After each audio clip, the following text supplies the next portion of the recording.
Okay guys, Axel here again with another hopefully quick build. Just a slight guide on something that you don't see very often. You see it in servers and stuff, but you don't see it a lot on YouTube and forums and what have you. So what I'm hoping to... Oh, come on. What I'm hoping to achieve here is a method that I like to call smelting on site.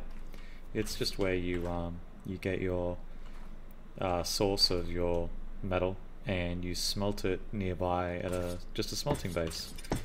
So, you know, very simple concept, very straightforward. The only issue is that these refining forges don't want to play fair.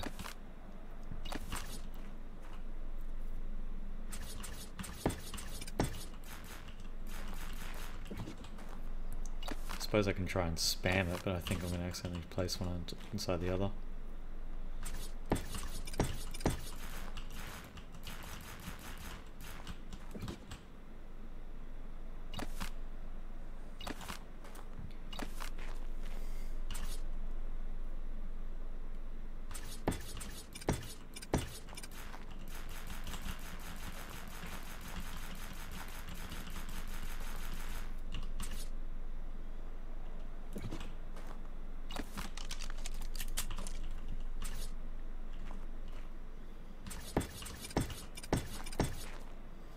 Alright, excellent. So got 3 down. I'll see if I can sneak in 2 more somewhere around here. So we'll get...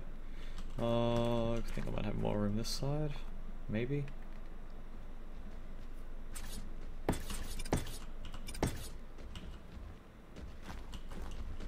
Oh, almost got another one in there.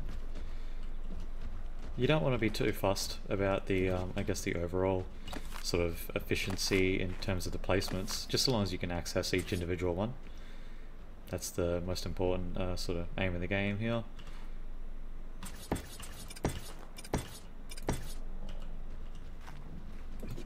Alright, so that'll do. So here we have 6 forges, so let's just see if we can access them all. So we have 1, 2, 3, 1, 2, 3. Alright, excellent. So smelting on site is the metal site itself. Usually in a lot of maps you'll have just sites of metal scattered about each map. In this case I'm on the north side of the volcano right here, and anyone who has played on the island, especially around the volcano area, you just follow up this path that goes up and down the sides of the volcano and you'll come across metal. So you can do this on foot, but I recommend having an Argent with you, just an Argentavis, for several reasons. So the first one is that they have a weight reduction for raw metal. So if you are farming and have the RG following you, then you can just deposit the metal as you need it. RGs, even at low levels, have pretty decent weight. So if you level up that weight quite a bit, you know, 20 to 30 times, you should have an RG that's able to carry a significant amount of resources for you. So might play around with this area later on. Second reason is that they have a 50% weight reduction for metal ingots. So once the raw metal has smelted, then you can load up your Argentavis once more with the metal ingots using these refining forges. So 1 metal per 20 seconds for each refining forge, so you'll get in this case 6 metal every 20 seconds. So it's not too bad.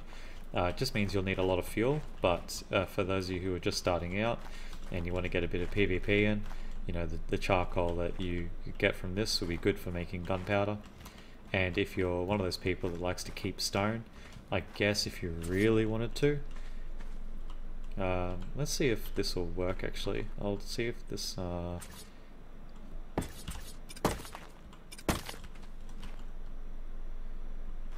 you know what, that'll do. That's fine. So the 2 mortar and pestles, just place a roof over the top, just to try and stop RGs from being able to see from above, and to stop the glow from the refining forges giving off too much light. So just crouching to sort of get over the top of the mortar and pestles. But yeah, those two there should give you plenty of spark powder. Then with the charcoal that you get from the forges, you should be able to make plenty of gunpowder here on site. And as for the fuel that you'll want to use, you're on the north side of the volcano, so just down the hill, you know, get an Argent and load it up with wood. It should be a fairly decent amount, maybe 100 wood per refining forge will last a little while, but yeah. The third reason you want to take an Argentavis is because its saddle acts as a smithy.